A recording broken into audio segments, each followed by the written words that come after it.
This video is for those that have been dropshipping on Facebook for a while, were making a lot of money, but they've noticed that their sales have gone down over the last few months or even longer. And in this video, we're going to address why that is and exactly what to do now to get your sales increased. I guess you could also be watching this video if you haven't been dropshipping too long, but you want to know what this mistake is so you don't make this mistake too, and so your sales don't decrease. So I used to live in St. Louis, Missouri. Beautiful place. Big oak trees, lots of grass and parks. And I used to love going to parks. And I still do. I like going to parks and just being outside. You feel the sun on your face. You're just around nature. It's a beautiful thing. So there was this park that I'd go to. It was about 20 minutes away. And it was kind of in the middle of nowhere. And next to this park was this gas station. It was a couple minute drive from the park. And this gas station was kind of run down. It didn't necessarily look this old, like in this photo right here, but it was kind of run down. There's only a few pumps. I'm pretty sure the pumps pumped gas pretty slow. There wasn't really good lighting. Floor was kind of dirty. There was oil stains all over the floor, kind of like you see here in this photo.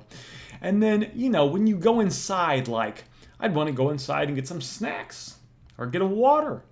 And a lot of times the shelves were halfway filled and, it wasn't really lit inside. There's some light bulbs that would be off and, the floor would kind of be cracking a little bit and not be that pretty.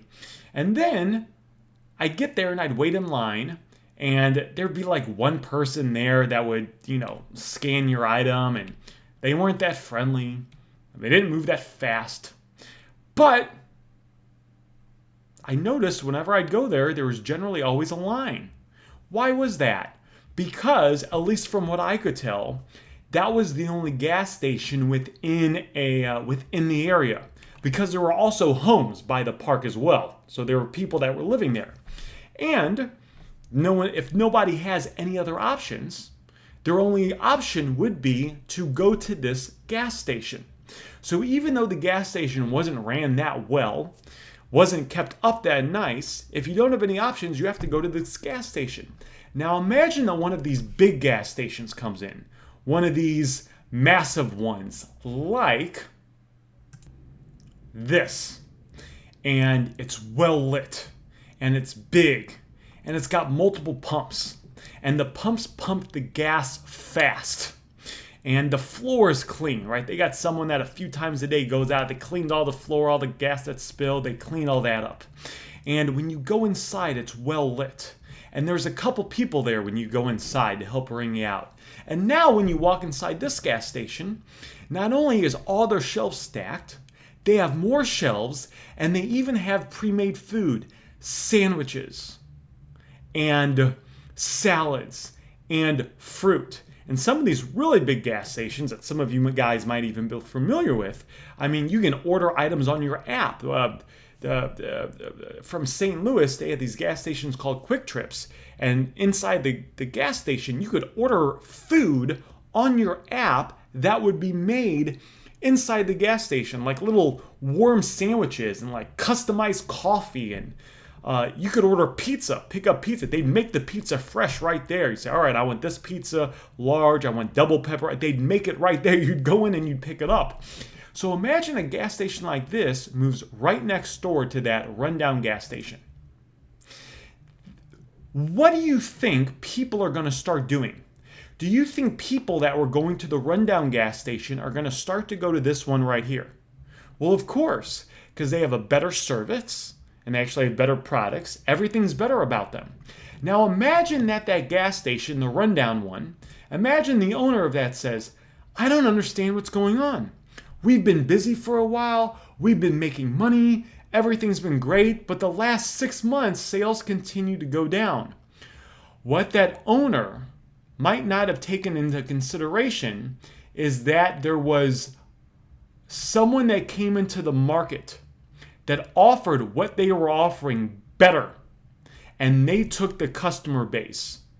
They took the customer base and started having the customers go to them. That's exactly what's happening in Facebook Marketplace now.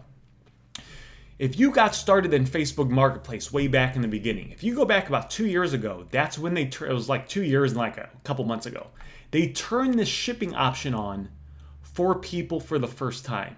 And they didn't even turn it on to everyone. Like, you were like lucky if you got it turned on. So imagine you were one of those people. Well, now there's a gazillion people. How many people use Facebook? It's over 1 billion, I believe, right? Well, I guess in the United States it's not, but there's a gazillion people that use Facebook regardless. And you're one of the few people that have the shipping option.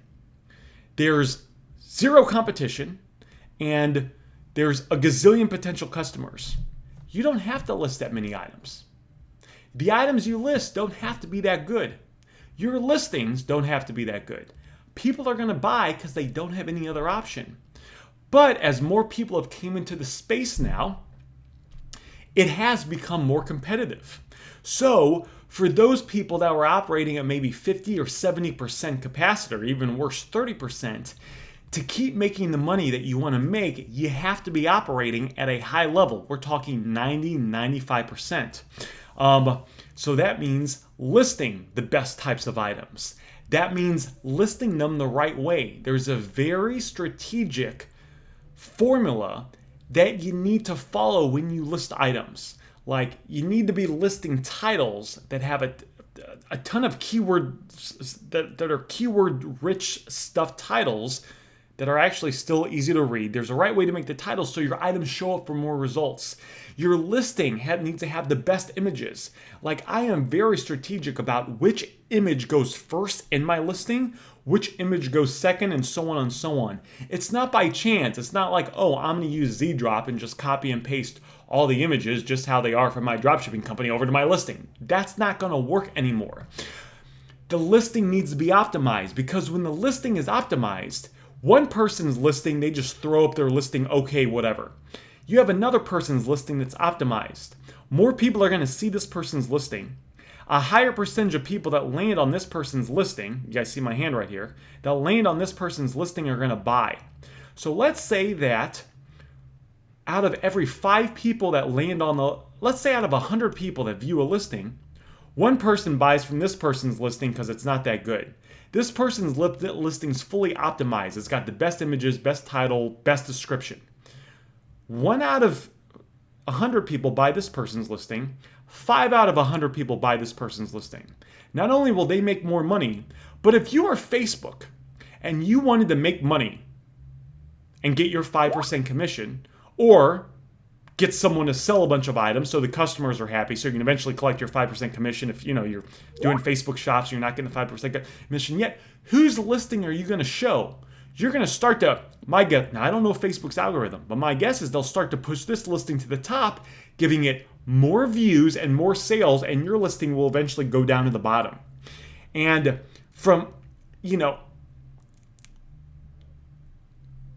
and if all your listings are crap, Facebook might say, all right, well, these person's listings are crap. We're just going to push all their listings down because none of them are good. So to fix that, you need to improve your listings. Like, you need to get them fully optimized. And when you make new listings, they need to be made as best that they can so you can get as many views as possible. So the more people a higher percentage of people that view your item, buy your item. And so, again, I don't know Facebook's algorithm, but I know what I do and what my clients do and what I teach my students. Your listing and then hopefully start to go to the top and you can get more and more sales. So the long story short is, yes, you can still make money in this business. Yes, it works 100%. The business is fantastic. But we need to treat it like a serious business. Put in the time to find the good items. List those items correctly. Give yourself to the business. It's only once you give yourself to the business, then it's okay to expect the business to give you something in return. But we need to be willing to put in the work and treat this like an actual business to really make money with it in 2022 and beyond. My name is Aaron Goldstein, and you have a fantastic day.